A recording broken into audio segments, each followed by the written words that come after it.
Assalomu alaykum barchaga. Mana bugun 10 kilovatlik stansiyamizdan qurib bitkazdik. Panellarimiz Longi 580 watt.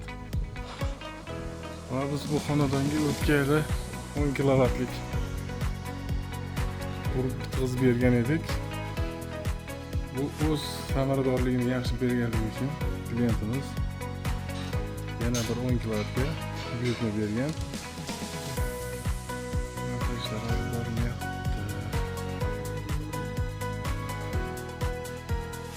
Mana hozir ko'ramiz 10 kilovatlik quyosh stansiyamiz hozirgi paytda necha kilovatt berayotganligini. Soat 1 bo'lyapti.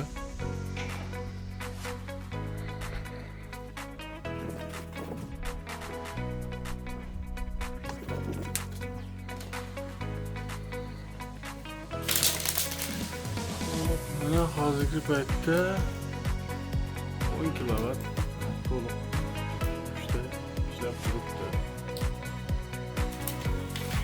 Inverterimiz DE 10 kilovat bir faza.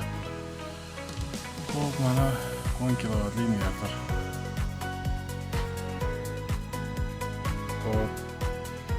Mana endi ikkinchi inverterimiz o'rnatilyapti. Ko'cha tarafdagi 10 kilovat ikkinchi quyosh stansiyamiz.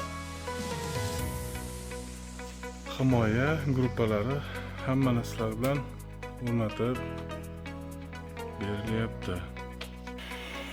Xo'p, mana ikkinchi inverterimizni ham ishga tushirdik. Xo'p, bunimiz 8 kilovat 600 watt. Salkam 9 kilovat. Sababi ozgina salqin tushdi.